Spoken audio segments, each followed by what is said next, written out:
este momento espacio para las preguntas que quieran hacer, digamos, todos los participantes. Mientras se van realizando las preguntas, bueno, quiero invitar a Cristian a que también abra micrófono y abra cámara para estar presentes.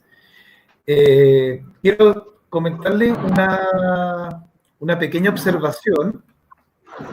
Uno de los participantes, Richard, hace una observación que me parece que no es menor, que habla de la importancia del lenguaje y cómo el lenguaje genera realidad. Entonces, hace una observación que dice, hola, tengo la sensación de haber escuchado a ambos expositores. Hay un ruido de auto por ahí que está sonando. No sé si pueden tener el micrófono tal vez apagado mientras no vayan a hablar para evitar que se nos cuele algún ruido. Vuelvo a leer, digamos, los aportes de Richard. Dice, hola, tengo la sensación de haber escuchado a ambos expositores decir contagio. Debería ser transmisión. Y digamos, sí, obviamente es distinto, y tal vez podrían, si alguno de ustedes tiene alguna opinión respecto a eso, el concepto de contagio, desde el significado más bien como cultural que puede tener la palabra, a hablar de transmisión. Y por otro lado, también Richard comenta, sería más adecuado hablar de persona que vive con VIH más que portadora. También como las diferencias entre el, digamos, portador como alguien que lleva algo y que tal vez tiene una causalidad en, digamos, la transmisión. O, como se llama el concepto contagio. Eso. Voy a ir tomando algunas preguntas. Ustedes pueden irlas tomando como quieran, quien quiera irlas respondiendo, y podemos también abriendo un diálogo. Primera pregunta, dice, ¿cuál es el impacto que tiene... no sé si alguien tiene el micrófono abierto, estimades, porque se escucha ruido de fondo.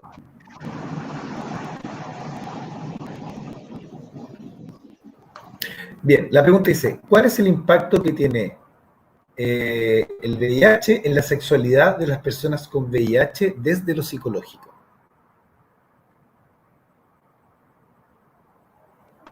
Cristian, si quiero, puedo partir yo, no sé. Adelante. Sí, primero que todo, hacerme cargo de la primera observación que hace nuestro... no me acuerdo el nombre. Richard. Tiene razón. Y esto también involucra una forma también de, a lo mejor, ir reconstruyendo cierto lenguaje.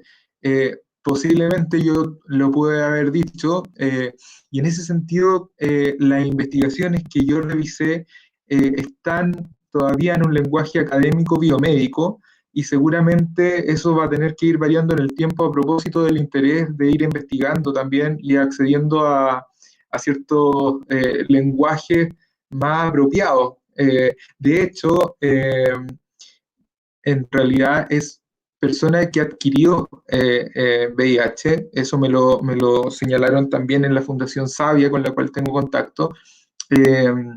Entonces es posible que yo haya podido hablar de infectado, pero también tiene que ver con los papers que hablan en ese lenguaje. Entonces, todavía pareciera ser que hay que hacer como cierta como traducción entre lo que es un paper académico desde un enfoque tal vez más centrado en lo biomédico a algo más psicosocial. Entonces, asumo eso y es una oportunidad de mejora en ese sentido. Estoy seguro que para todos nosotros lo va a ser.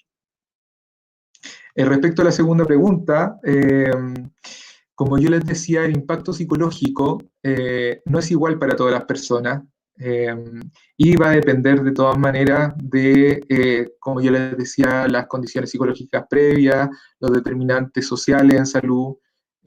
Por lo tanto, la evaluación que nosotros podamos hacer es tremendamente importante para poder conocer realmente cuál es el estado psicológico de esa persona y el impacto que entonces se ha producido a propósito de recibir esta noticia, de recibir este diagnóstico.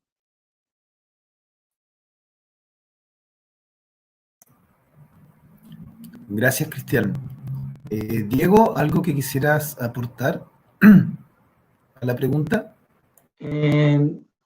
Me parece que estaba bien clara la respuesta de Cristian. Creo que le podría sumar el tema de también la estigma que todavía existe en cuanto al VIH, que desde ahí pueden existir ciertos prejuicios que efectivamente lleven al impacto de lo sexual, como el ejemplo que ponía en la conversación de Grindr, ¿no? Que aparece, la persona le menciona que vive con VIH, pero aún así está indetectable y la persona le responde que, no, que es un asco en el fondo.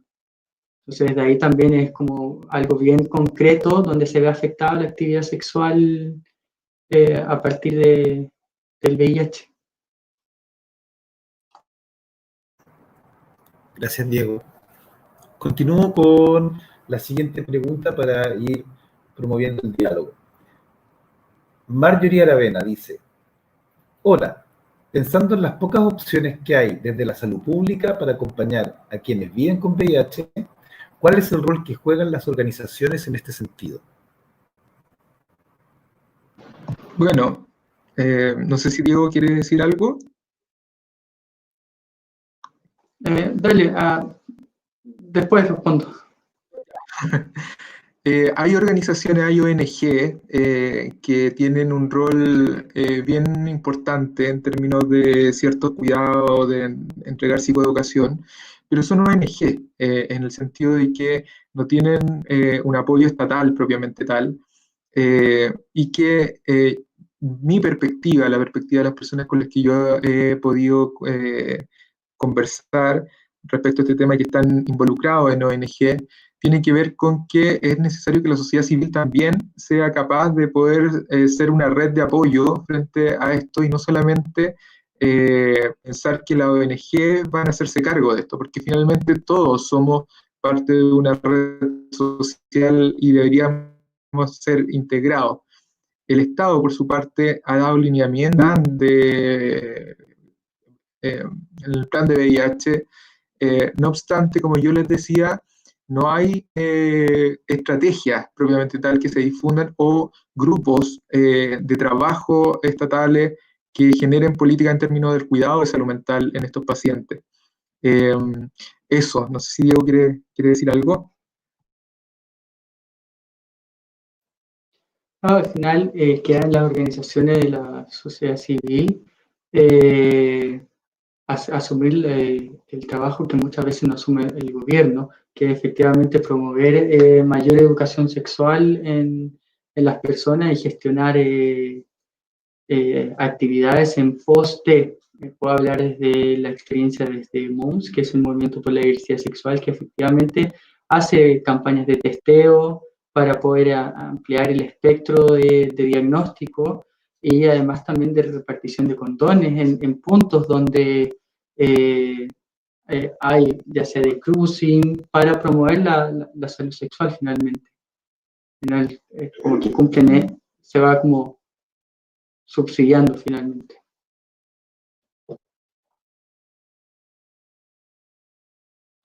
Eso.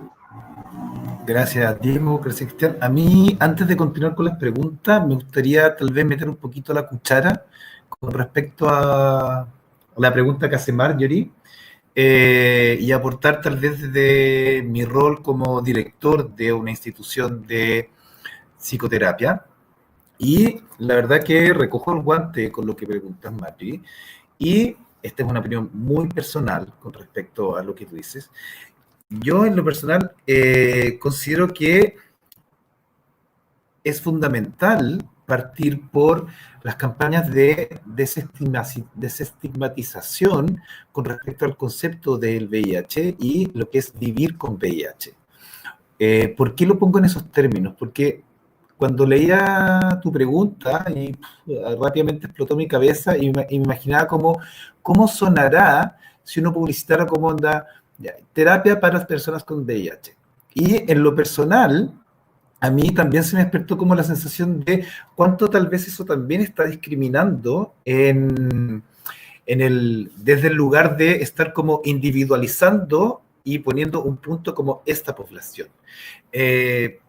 Tal vez el tema da para mucho y es muy discutible, entonces era como, y tal vez también representa un conflicto un poco dual, ¿no? Como, pues digo que hablo en términos muy personales, como, no sé qué tan cómodo es decir, como, población VIH solamente.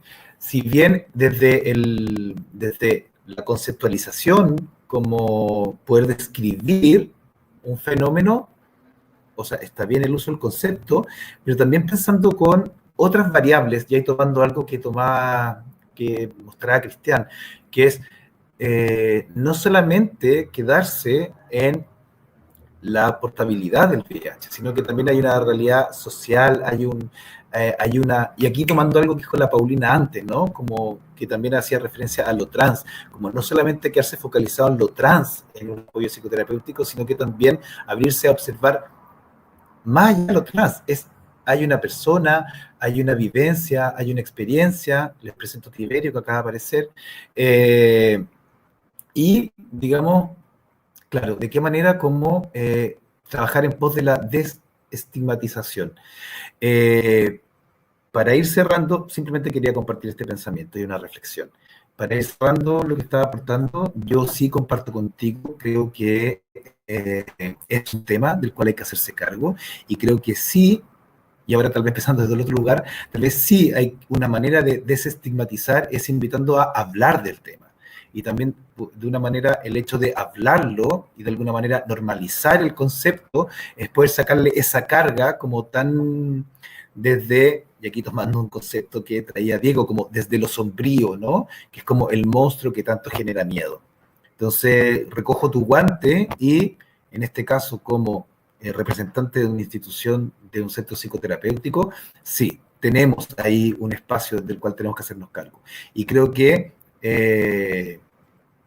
en realidad, y esto lo podría extrapolar a los CAPS, a las distintas como centros de salud, y aquí un deber también del Estado de que esto debe estar en los programas, de el acompañamiento, digamos, es una demanda sumamente legítima y una invitación a hacer cargo. Eso. Continúo con las preguntas. Hay una pregunta que la quiero conectar con un comentario que hace una compañera anteriormente que preguntaba, que es Paulina Funes, que preguntaba, y que también me parece muy interesante, porque todo el rato me ha hablado de sexo de hombres sexo que tienen sexo con hombres, aparece mucho lo masculino acá. Entonces, la pregunta es, ¿qué pasa con las mujeres? ¿Qué pasa con la realidad del VIH en la población, digamos, femenina? Y aquí quiero tomar a Mauricio Escobar, que dice, ¿qué opinan los dos exponentes sobre la temática de VIH acerca de la necesidad de dejar de relacionar el VIH solo a prácticas homosexuales, sino que también afecta a otras personas e identidades como niñas y mujeres? Yo en ese sentido, Cristian, considero súper importante lo que acabas de decir también, y no quiero dejar pasar la idea de las diferentes estrategias que se han adoptado en los diferentes gobiernos. En su momento no existía una red de consejeros, que eso se acabó desde el 2010, entiendo, eh, y ya no hay consejeros, por ejemplo. Por lo tanto, también no es inocuo, no es neutral las definiciones que se realicen por cada gobierno como estrategias para poder trabajar sobre esta temática. Y respecto a las personas, otras personas que viven con VIH, efectivamente son los hombres que tienen sexo con hombres los que están en mayor proporción afectados. No obstante, efectivamente hay niños, adolescentes y mujeres que yo creo que están más invisibilizadas, producto de lo que estamos hablando finalmente, mitos, desinformación, prejuicio, estigmatización y discriminación. Sobre mujeres que viven con VIH, uno podría pensar que ya hay una discriminación intrínseca por ser mujer, que es todo lo que nosotros estamos viendo en realidad con el machismo, por lo tanto el foco no está sobre las mujeres, y los cuidados sexuales también de las mujeres, que básicamente tienen que ver con el PAP, con el cáncer cervicouterino, pero de la salud sexual de las mujeres hay poco en realidad, de la implicancia psicológica. Por ejemplo, ayer pensábamos con una colega respecto a el impacto psicológico de tener virus de papiloma humano, por ejemplo, en mujeres que tienen que operarse o que entran en procesos de cáncer. ¿Qué pasa con la salud sexual en términos psicológicos, ¿no? Y de eso hay muy poco, y gubernamentalmente hay muy poco, y es una tremenda oportunidad, yo creo, para los psicólogos y a los profesionales de salud mental en general, poder mirar este fenómeno y poder intervenir sobre eso.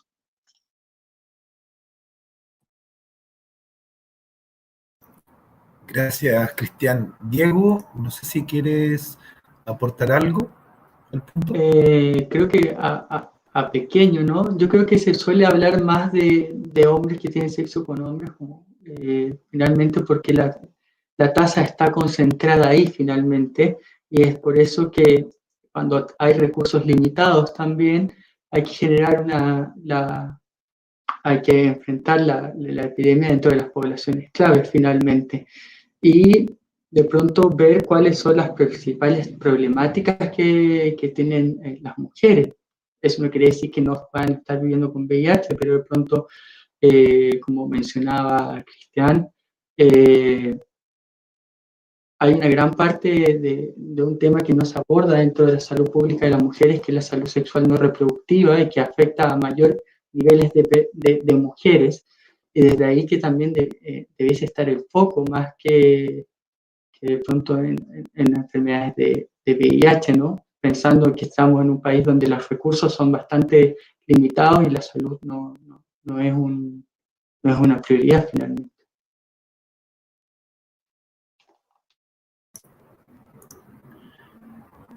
Gracias, Diego. Y con respecto a ese punto, también para meter un poco la cuchara, sí, yo también recojo el guante. Yo es, creo que es importante y creo que de alguna manera también va de la mano de una generación que está cada vez mucho más en sintonía de la deconstrucción de ciertos imaginarios y modelos de género, él también como de construir ciertos imaginarios como ciertas enfermedades que están más presentes en unos o en otros. Y de esa manera como más bien tomar el fenómeno y entenderlo desde humanidad. O sea, estamos todos, digamos, expuestos, en este caso, al VIH o no.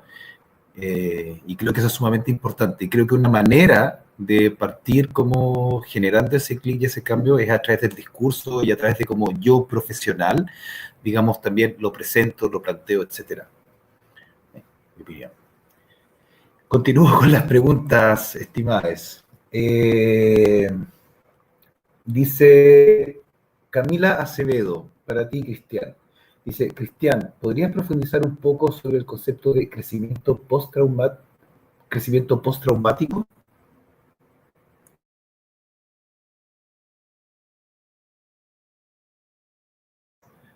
Abre micrófono, por favor, Cristian. Ahí sí, disculpen. Esta es una definición, un constructo que me encontré en la revisión sistemática que hice, y tiene que ver con que un evento traumático en la vida, en la experiencia de una persona, da la posibilidad de un crecimiento en vez de la formación de sintomatología en salud mental. Por lo tanto, es un constructo que viene a dar una posibilidad de que este evento traumático, sea cual sea, permite un desarrollo o un cambio de vida en pos de un desarrollo, no así de generar patología. Quiero decir si ustedes recuerdan, que mi investigación tomó 9 artículos chinos, ya orientales. Y esto está dado porque el gobierno chino da la cantidad de personas que, de los nuevos, de las personas nuevas informadas que tienen VIH, decidió apoyar económicamente a un grupo de investigadores para crear estrategias preventivas, ¿ya? Por lo tanto, estos investigadores fueron organizando un proyecto que se llama MP3, y lo pueden buscar, de hecho, en Google, y crearon muchos papers de conocimiento respecto al tema, y por lo tanto aparece este constructo también dentro de lo que ellos pudieron investigar, y yo creo que, claro, tiene también ahí como definiciones que son orientales, ¿ah? Quizás como de un sentido de la vida que puede ser diferente, vivido de manera diferente al mundo occidental. Eso.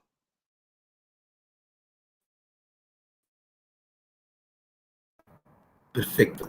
Muchas gracias, Cristian, por tu respuesta. Eh, Diego Milena te manda flores, dice, me gustó mucho la última ponencia, muy interesante. Así que, flores para ti. Continúo con la siguiente pregunta. Marco Montalva comenta, dice, respecto al tipo de atención psicológica, ¿qué recomendarían a nivel de como intervención grupal o individual? Ventajas de cada una.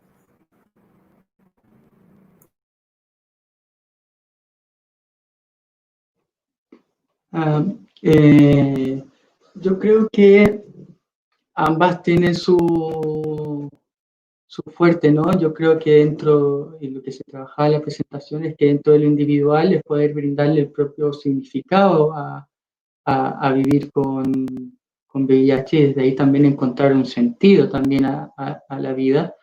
Pero el encuentro con pares también es súper importante porque también en el reflejo implica también ver personas que pueden desarrollar su vida bien. Muchas veces hay mucho temor en el diagnóstico y hay muchas dudas, hay mucha ansiedad, y ver que una persona ha podido ir resolviendo muchos de los temores que se abordan en este encuentro, ayuda también a poder bajar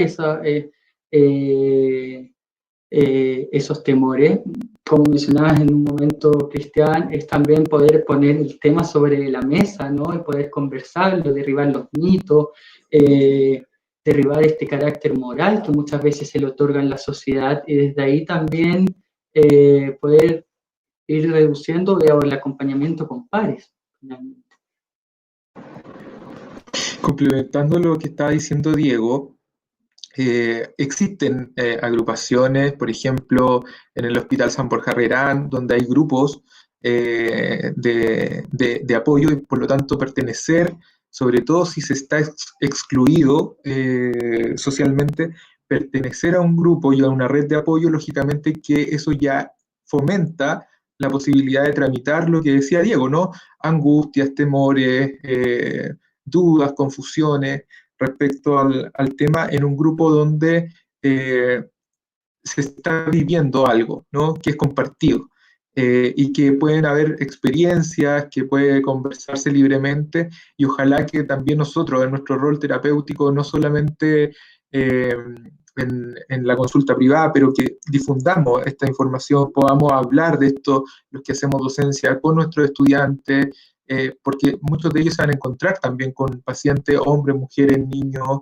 que pueden estar viviendo un proceso de esta característica.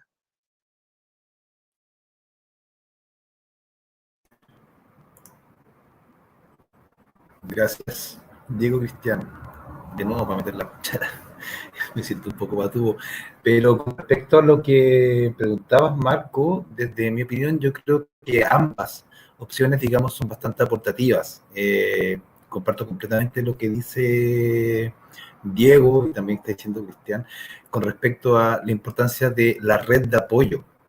Y de alguna manera, si bien la terapia individual acompaña en lo que es la elaboración individual, evidentemente los procesos de duelos que pueden estar asociados, y la resignificación que también implicaría de forma individual, pero en la terapia grupal o el trabajo en grupos implica también como de alguna manera desmitificar y trabajar los mitos que están asociados y que dentro de lo que es el VIH, y de alguna manera también como visibilizar de que ser portador de VIH, estar viviendo con VIH, en el fondo, hoy en día con los tratamientos de retrovirales, la verdad que y como lo dijo Cristian en un principio, hoy en día es una enfermedad, se convierte en un estado simplemente crónico.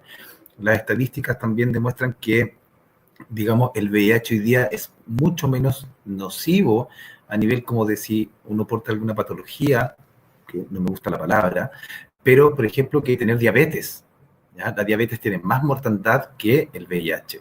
Entonces, y una persona que es seropositiva, pero en estado indetectable, la verdad que las posibilidades de transmisión del VIH nunca van a decir cero la estadística, porque, digamos, siempre hay un pequeño margen, pero es, en fondo, cero. Es tan así que una persona con VIH perfectamente puede, digamos, tener familia, es decir, puede tener relaciones y no transmite, digamos, a su pareja y puede, digamos, tener hijos. O sea, no, eso está sumamente reflejado y demostrado en los estudios. Voy a seguir con algunas preguntas que dicen acá. Quiero tomar una pregunta que hace Juan Ayala y, estimadas, me la voy a tomar porque dice: ¿qué esencias florales aparecen comúnmente para trabajar sobre la herida del alma en quien vive con VIH? Comprendiendo el mito expuesto. Ya que es con respecto al mito, no sé si tú tienes una respuesta con respecto a eso, Diego. La verdad es que de esencias florales no sé, así que no sabría dar una respuesta. Gracias. Mira, con respecto, más que tal vez de hablar de esencias, yo creo que lo tomaría desde lo que son las terapias complementarias. Las terapias complementarias se entienden como terapias que acompañan y complementan un proceso.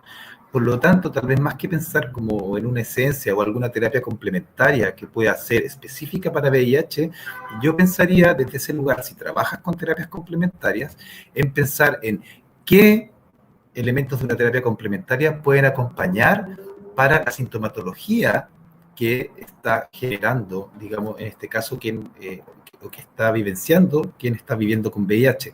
Puedes ocupar esencias que acompañen, por ejemplo, para regular la angustia o para acompañar el proceso de duelo o para movilizar, etcétera, más que tal vez algo específico para VIH. Cristian, no sé si, perdona por haberme tomado esa palabra, pero no sé si quieres aportar algo tú. No, la verdad es que de esencias florales yo tampoco sé, así que prefiero... Muchas gracias por tu intervención, Cristian. De nada. Espero haber respondido tu inquietud, Juan. Y sigo con las preguntas. Oscar Arce comenta, dice: ¿consideran importante incluir en los procesos terapéuticos a personas significativas de quienes viven con diagnóstico de VIH? Me refiero a personas significativas que sepan del diagnóstico médico.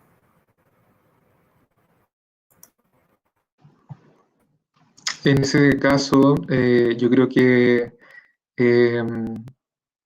va a depender mucho del encuadre, ¿no? Particularmente creo que es importante que si una persona tiene dudas, un familiar, un amigo, la pareja tiene dudas, de poder obviamente poder incluirla y poder enfrentar esos miedos y esas angustias también con esa persona. Tenemos que entender que incluso nosotros, así como ha quedado demostrado acá, podemos tener de repente o ocupar ciertos lenguajes que para el otro podrían llegar a ser ofensivos sin que esa sea la intencionalidad. Por lo tanto, es claro que eventualmente podrían generarse desajustes en la familia, en la pareja, donde esta persona pueda sentirse discriminada, pasada a llevar, y hacer una intervención en ese tipo creo que podría ayudar mucho. pero creo que también dependiendo del encuadre que cada terapeuta ocupe. Yo soy de la idea de que es importante que la red de apoyo en ese sentido esté disponible y cumpla una función protectora. Eso.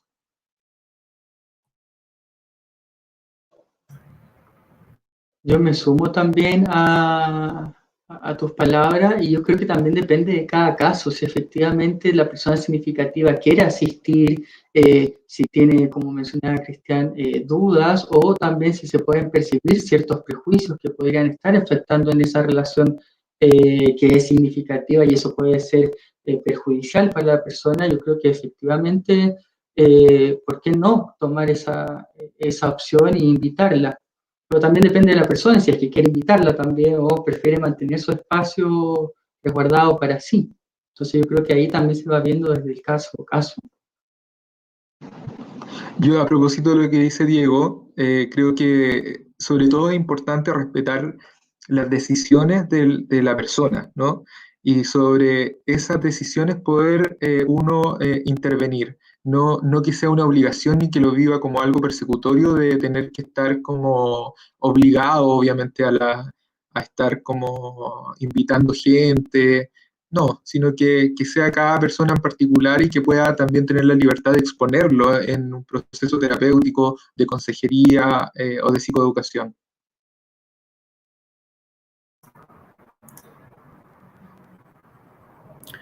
Perfecto. Muchas gracias por sus respuestas. En pos del tiempo y no hay más preguntas, sí hay agradecimientos por las respuestas que han dado, muchos agradecimientos por las ponencias, muy interesantes, y entonces invito a que tal vez empecemos a hacer el cierre de este seminario de hoy, con lo cual les doy la palabra a cada uno de ustedes si quiere decir algunas palabras para ir cerrando su ponencia, y de ahí yo dar paso al cierre total del seminario.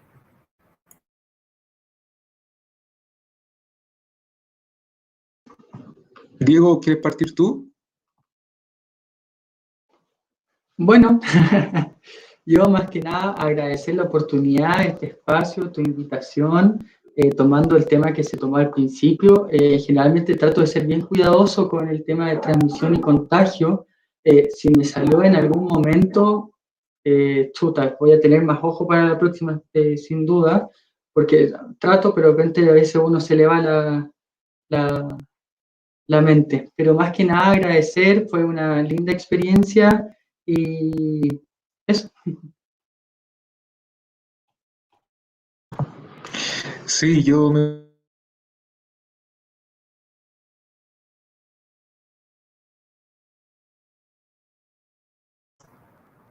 Cristian, te congelaste. Justo estás hablando, no sé si estás hablando ahora, pero en este momento estás congelado. Si no estás pudiendo hablar, si quieres me puedes mandar un WhatsApp y me lo... Ahí apareciste, Cristian. Ahí volví, Sí, ahí volviste, dale. perdón.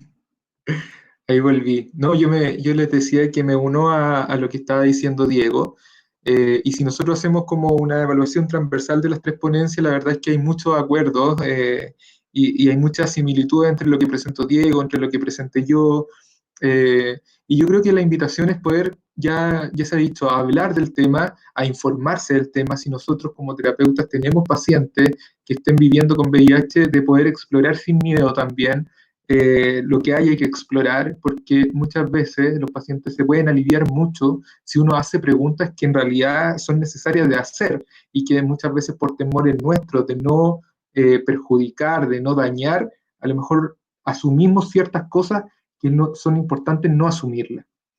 Te agradezco, Cristian, la invitación. La verdad es que ha sido una experiencia súper interesante y quedo súper abierto también a las personas que quieran contactarse conmigo de poder responderle.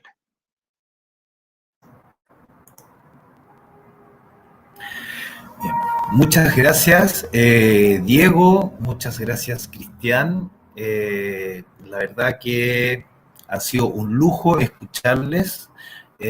Agradezco por el el trabajo que se evidencia en las tremendas ponencias que realizaron, donde se evidencia la investigación, el hacer referencias y el trabajo serio,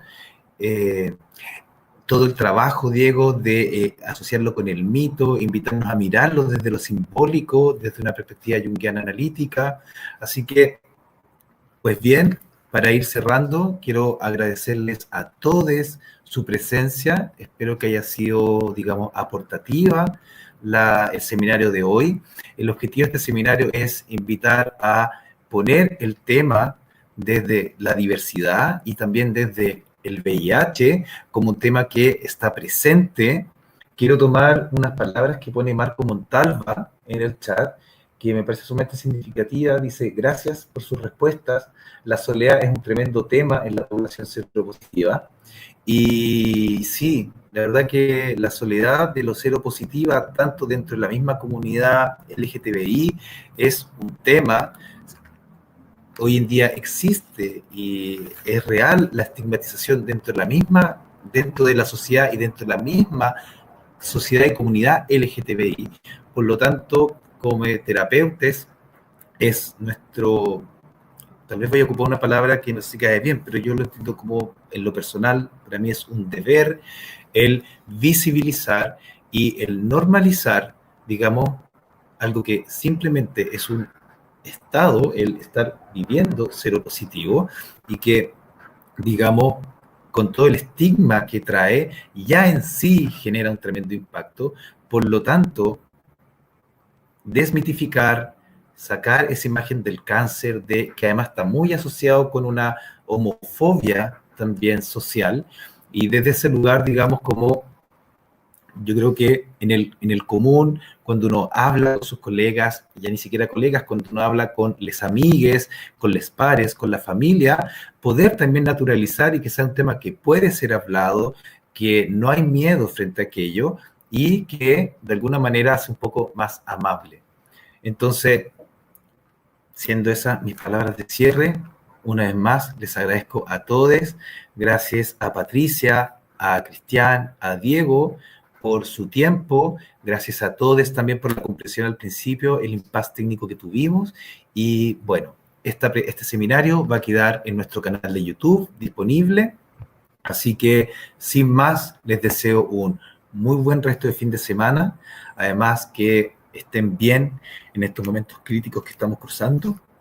Y eso, un abrazo a todos y que tengan un muy buen fin de semana.